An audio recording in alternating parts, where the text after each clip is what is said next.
এয়া সৰিয়হ চপোৱাৰ ভৰপক সময়। প্ৰায় সংখ্যক কৃষকৰ ভঁৰালত সৰিয়হৰ দুলি ভৰিল আৰু কিছুমানৰ নভৰিল। বৰ্ণশংকৰ জাতৰ সৰিয়হৰ প্ৰতি কিছু কৃষকৰ ইতিমধ্যেই মোহভংগ ঘটিছে। তেওঁলোকৰ মতে বৰ্ণশংকৰ জাতবোৰৰ গছবোৰ ওখ, জেং সৰিয়হৰ দৰে, গুটিও কম লাগে। তদুপৰি এইসমূহ জাতৰ খেতি কৰিবলৈ ৰাসায়নিক সাৰ আৰু কীটনাশকৰ প্ৰয়োগ অত্যাধিক কৰিবলগীয়া হয়। নিম্ন স্তৰৰ দ চানেকীয়া মাটিবোৰ ছেপ্টেম্বৰ মাহলৈকে নুশুকোৱাৰ ফলত প্ৰত্যাহ্বান দুগুণ হয়। ভালকৈ নুশুকোৱাৰ মাটিত বৰ্ণশংকৰেই হওক বা থলুৱা বীজেই হওক, সিঁচিলে ভেঁকুৰ আৰু পোক পতংগৰ আক্ৰমণ বৃদ্ধি হয়।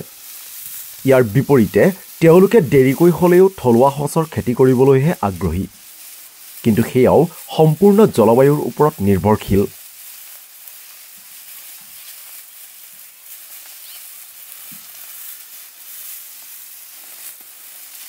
কৃষি গৱেষণাই ডিচেম্বৰ মাহলৈকে সিঁচিব পৰা উন্নত বৰ্ণশংকৰৰ জাতৰ উদ্ভাৱন কৰিছে যদিও কৃষকসকলৰ মাজত সজাগতাৰ অভাৱ আৰু বৰ্ণশংকৰ জাতৰ প্ৰতি হোৱা অনীহাৰ ফলত এইসমূহ জাত জনপ্ৰিয় হৈ উঠা নাই।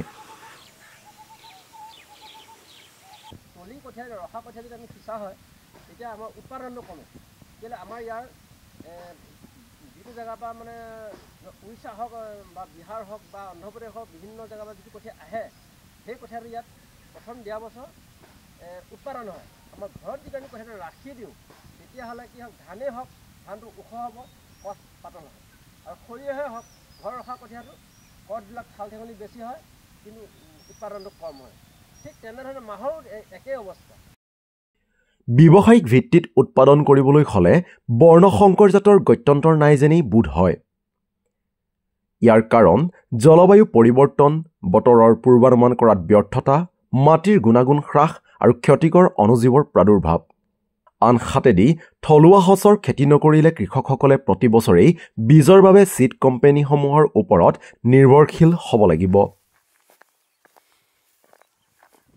নকলেও হয় যে এইসমূহ বীজ তেওঁলোকে অত্যাধিক দামত ক্ৰয় কৰিবলগীয়া হয়। প্ৰায়সকল কৃষকৰে কৃষিগত জ্ঞান পৰম্পৰাগতভাৱে থলুৱা বীজৰ ওপৰতহে আধাৰিত, বৰ্ণশংকৰ জাতসমূহৰ ওপৰত নহয়।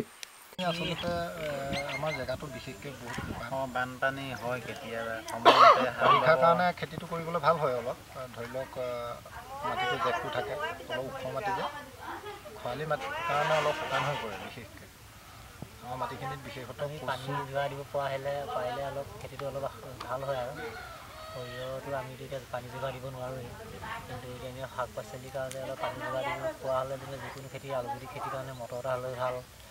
সৰিয়হ খেতিৰ কাৰণে এতিয়া আমি পানী যোগাৰ দিব নোৱাৰিলেও এতিয়া বতৰৰ পৰা হেৰি হ'লে ভাল হয়। আৰু জোখত পালে আমাৰ সৰিয়হটো 3 কুইণ্টেল, 2.5 কুইণ্টেল এনেকৈয়ে পায়, জেগা জেগা ওলাইছে। আমিহে অকণমান হেৰি কৰিছোঁ। এতিয়া আমাৰ গোটটোত 50 কুইণ্টেল বা 60 কুইণ্টেল ওচৰা-ওচৰি আমি পাইছোঁ। 10 কুইণ্টেলমান ৰাখিলেও আমাৰ 50 কুইণ্টেল আমি দিব পাৰোঁ আৰু বিকিব।